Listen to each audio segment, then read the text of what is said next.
কুতিবা আলাইকুমুস সিয়াম কামা কুতিবা আলাল্লাযীনা মিন ক্বাবলিকুম লাআল্লাকুম তাত্তাকুন। আল্লাহ তাআলা বলছেন, হে ঈমানদারগণ, হে আমার মুসল্লি কেরাম, আল্লাহ তাআলা বলছেন ইয়া আইয়ুহাল্লাযীনা আমানু, হে ঈমানদারগণ যারা ঈমান এনেছে। ঈমান তো 7টা বিষয়ের উপর, যারা ঈমান এনেছো, কুতিবা আলাইকুমুস সিয়াম, তোমাদের উপর রোজা ফরজ করা হয়েছে, কামা কুতিবা আলাল্লাযীনা মিন ক্বাবলিকুম, যেমন ভাবে ফরজ করা হয়েছিল রোজা তোমাদের বাবার বাবা বাবার বাবা বাবার বাবা তোমাদের পূর্ববর্তীদের উপরে। বলেন সুবহানাল্লাহ। এই রোজা কি শুধু আমাদের উপরেই নাকি? এই 26 সালে রোজা 25 সালে ছিল না, 2000 সালে ছিল না, 1971 সালে ছিল না? আমাদের পূর্ববর্তী যারা তাদের উপরে রোজা ফরজ ছিল, শুধু আমাদের উপরে নয়। এই রোজা রাখলে কি হবে? লাআল্লাকুম তাত্তাকুন। এই রোজা রাখলে, আল্লাহ তাআলার অনুগত করলে আল্লাহ তাআলা আমাদের জন্য অনেক বড় মহা পুরস্কার রেখে দিয়েছেন। বলেন সুবহানাল্লাহ। আল্লাহ রাসূল সাল্লাল্লাহু আলাইহি সাল্লাম বলেছেন, ইযা দাখালা রমাদান ওয়াফতিহাত আবওয়াবুল জান্নাত ওয়া গুল্লিকাত আবওয়াবু জাহান্নাম ওয়া সুলসিলাতিশ শাইতান। আল্লাহ রাসূল সাল্লাল্লাহু আলাইহি সাল্লাম বুখারী শরীফে বলছেন, মুসলিম শরীফে আছে, যখন মাহে রমজান তোমাদের ভিতরে আসলো, এই মাহে রমজানের রহমত বরকত, রমজান মাসের সম্মানার্থে আল্লাহ তাআলা জান্নাতের দরজাগুলো খুলে দেন। বলেন সুবহানাল্লাহ। এটাও কি আসতে বলবেন? জোরে বলেন সুবহানাল্লাহ। জান্নাত কয়টি?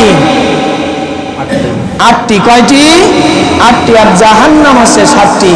এই রমজানের সম্মানার্থে আল্লাহ তাআলা, আল্লাহ রাসূল বলছেন, ফুতিহাত আবওয়াবুল জান্নাত, জান্নাতের দরজাগুলো খুলে দেওয়া হয়। ওয়াগুল্লিকাত আবওয়াবু জাহান্নাম, আর জাহান্নামের 7টা দরজা এই রমজানের জন্য, রমজানের সম্মানার্থে আল্লাহ তাআলা বন্ধ করে দেন। বলেন সুবহানাল্লাহ।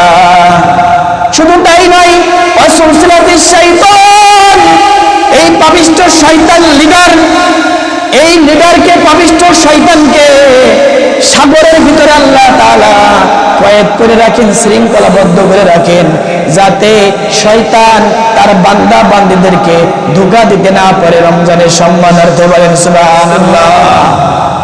তাহলে 3টি জিনিস এই রমজানের সম্মানার্থে করেছেন, জান্নাতের দরজা খোলা, জাহান্নামের দরজাগুলো বন্ধ, এবং শয়তানকে কি আটকিয়ে রাখেন, কারাগারে রাখেন। এটা কাদের জন্য? আমার আপনাদের জন্য। বলেন সুবহানাল্লাহ। শুধু তাই নয়, প্রিয় আল্লাহর বান্দারা, এই রমজান মাস কেন দামি? এই রমজান মাসেই নাজিল হয়েছে পবিত্র আল কোরআন। কি নাজিল হয়েছে? আল কোরআন নাজিল হয়েছে। শাহরু রমাদানাল্লাযী উনজিলা ফীহিল কুরআন হুদাল লিন্নাস ওয়া বাইয়িনাতিন মিনাল হুদা ওয়াল ফুরকান। সূরাতুল বাকারা। আল্লাহ তাআলা বলছেন যে আমি এই রমজান মাসকে সম্মানিত করেছি একমাত্র আল কোরআন নাজিল করার কারণে। বলেন সুবহানাল্লাহ। কোরআনের সাথে যারা চলবে, কোরআন অনুযায়ী যারা জীবন ব্যবস্থা পরিচালনা করবে, একেবারে ব্যক্তিগত জীবন থেকে একেবারে উচ্চ লেভেলের জীবন পর্যন্ত যারা কোরআন অনুযায়ী জীবন পরিচালনা করবে, আল্লাহ তাআলা সেই জীবনের উপরেও এমন দামি করে দিবেন, সেই মানুষটাকেও দামি করে দিবেন। বলেন সুবহানাল্লাহ। কোরআনের সাথে যা লাগবে, কোরআনের সাথে মক্কা লেগেছে, মক্কা দামি হয়ে গেছে সারা পৃথিবীর ভিতরে। কথা বলেন ঠিক কিনা? কোরআনের সাথে একটা রেহের কাজ লাগবে, সেটাও দামি। কোরআনের সাথে যেই মন, আত্মা, দিল লাগবে, আইন বাস্তবায়ন করবে, সেই দেহ আত্মাও আল্লাহ তাআলা দামি করে দিবেন। বলেন সুবহানাল্লাহ। এই কোরআন নাজিল কি হবে? উনজিলা ফীহিল কুরআন হুদাল লিন্নাস। বলা হচ্ছে এই কোরআন নাজিল হয়েছে হিদায়াতের জন্য। কাদের জন্য? যে সমস্ত মানুষ আছে, এই মানুষদের হিদায়াতের জন্য আল্লাহ তাআলা কোরআন নাজিল করেছেন। বলেন সুবহানাল্লাহ। হিদায়াতের জন্য। ওয়াবাইয়িনাতিন মিনাল হুদা ওয়াল ফুরকান। আর এই কোরআন নাজিল হয়েছে যাতে তোমরা বুঝতে পারো যে কিসের ভিতরে কার সাথে কার পার্থক্য আছে। এ কি আমার কথা না কোরআনের কথা? ফুরকান অর্থাৎ সত্য মিথ্যার পার্থক্যকারী। কোরআনের আবার একটা নাম আছে ফুরকান, বুঝতে পারছেন? তাহলে হুদাল লিন্নাস ওয়া বাইয়িনাতিন মিনাল হুদা ওয়াল ফুরকান, হিদায়াতের জন্য এবং বান্দা বান্দীদের মানুষদের পার্থক্য করার জন্য যে কে কিসের বেশি উত্তম, ইবাদতে কে বেশি উত্তম আর কে গুনার কাজে বেশি খারাপ কাজে উত্তম, এই সমস্ত বিষয় নিয়ে আল্লাহ তাআলা পার্থক্য করার জন্য এই কোরআন নাজিল করেছেন। পার্থক্যটা কি? ঈমান এবং কুফরের ভিতরে পার্থক্য, আল ফুরকান ঈমান এবং কুফরের ভিতরে পার্থক্য, তাওহীদ এবং শিরকের ভিতরে পার্থক্য, হক এবং বাতিলের ভিতরে পার্থক্য, কল্যাণ এবং অকল্যাণের ভিতরে পার্থক্য, সুন্নত এবং বিদআতের ভিতরে পার্থক্য, হিদায়াত এবং গুমরাহির ভিতরে পার্থক্য, আলো এবং অন্ধকারের ভিতরে পার্থক্য, মিনাজ জুলুমাতি ইলান নূর। চিল্লায় বলেন সুবহানাল্লাহ।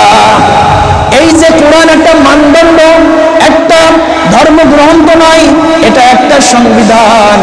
এই কোরআন অনুযায়ী যে ব্যক্তি সমস্ত জীবন পরিচালনা করবে, আল্লাহ তাআলা তার জন্য হিদায়াত রেখে দিয়েছেন, জান্নাত রেখে দিয়েছেন। বলেন সুবহানাল্লাহ।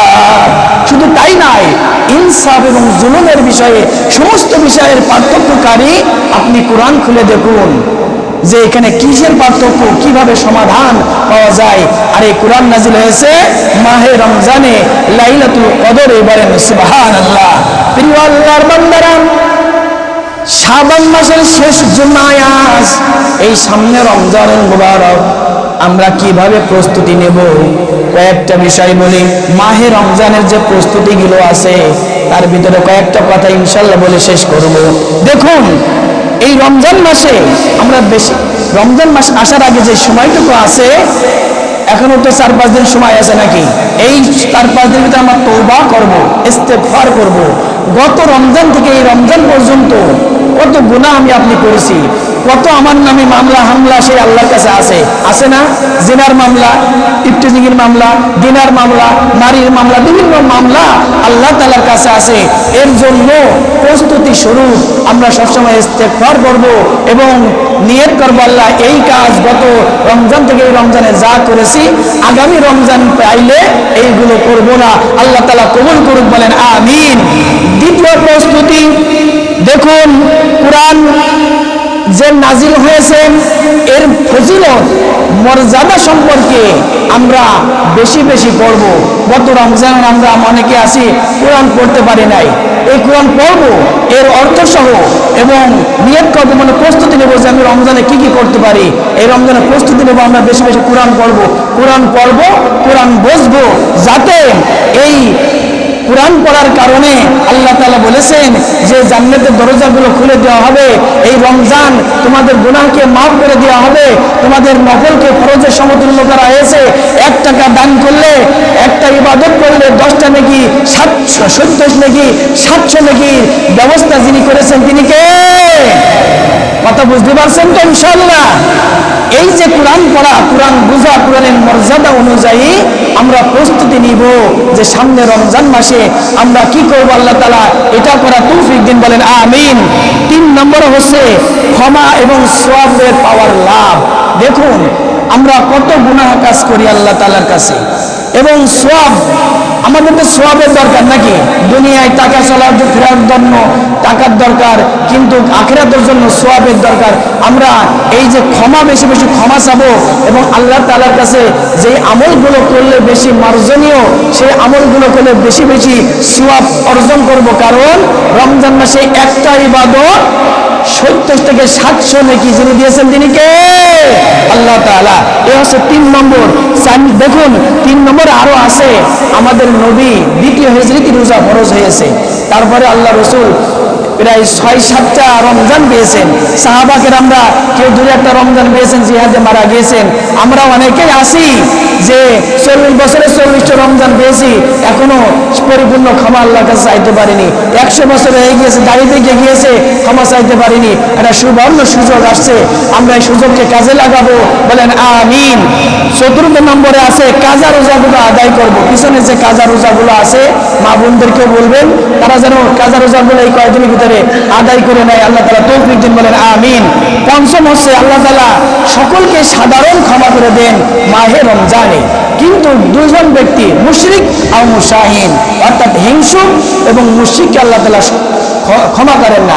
আল্লাহ তাআলার সাথে শিরককারী এবং মনের ভিতরে হিংসাকারী আল্লাহ তাআলা এই সাধারণ ক্ষমা যে করবেন, এই ক্ষমার ভিতরে যেন আমাকে আপনাকে রাখে, আল্লাহ তাআলা সেই ব্যবস্থা করে দেন, বলেন আমিন।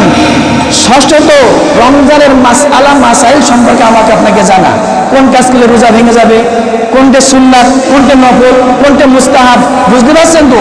এই প্রস্তুতির কথা বলছি, এইগুলো আল্লাহ তাআলা আমাদেরকে প্রস্তুতি হিসেবে মাসআলা মাসাইল রোজার সম্পর্কে জানা বোঝার তৌফিক দিন, বলেন আমিন। পাশাপাশি গত বছরে আমরা অনেক আমল করিনি, কেন তারাবি পড়লাম না, কেন 8 রাকাত পড়ে দৌড় মারলাম, কেন 10 রাকাত পড়লাম, কেন কোরআন খতম করলাম না, কেন কোরআন পড়লাম না, কেন ইফতারি করলাম না, কেন আমি যাকাত দিলাম না, কেন আমি ইবাদত করলাম না, কেন আমি এইগুলো আছে কিনা বলেন?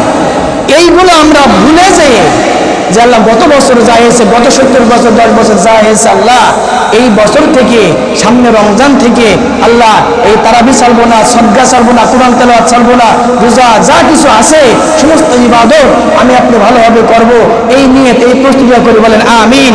3য়ত হচ্ছে দেখেন ইবাদতের মহড়া দিয়া, মানে সকলকে জানানো যে রমজান আসছে একটা বিশাল সুন্দর জিনিস না, আমাদের জানাবো। আর আরেকটা বিষয় হচ্ছে 24 ঘন্টা রুটিন করা। রমজান মাসে আমি কি করব, দাসীদের যারা কাজ করে তাদের কাজের বোঝা হালকা করা, স্ত্রীদের কাজে একটু সহযোগিতা করা, নিজের কাজ কাম কম করা। আরেকটা সুন্নত আছে চাঁদ দেখা, এটাই শেষ। এই চাঁদ দেখা কিন্তু এখন বর্তমান নেই, আছে নাকি? আগে যখন ডিজিটাল যুগ ছিল না, চাঁদ দেখার সময় এটা কিন্তু আল্লাহ রাসূলের সুন্নাত।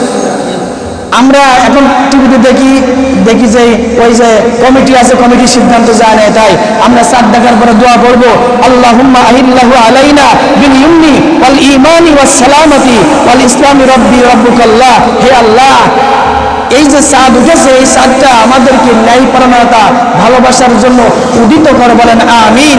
এবং এই চাঁদও যেই রবের সৃষ্টি, আমি আপনিও সেই রবের সৃষ্টি। তো যা কিছু শুনলাম এই রমজানের প্রস্তুতি সম্পর্কে, আল্লাহ তাআলা আমাদের মাহে রমজানে আবার ইফতার আছে, সেহরি আছে, এইগুলো সকলের কবুল করুক। মাহে রমজানের জন্য আল্লাহ তাআলা আমাদের সকলকে মাফ করুক এবং এই দেশটাকে আল্লাহ তাআলা নিরাপত্তা দিক, আমিন। ওয়া আখিরি দাওয়ানা আনিল হামদুলিল্লাহি রাব্বিল আলামিন।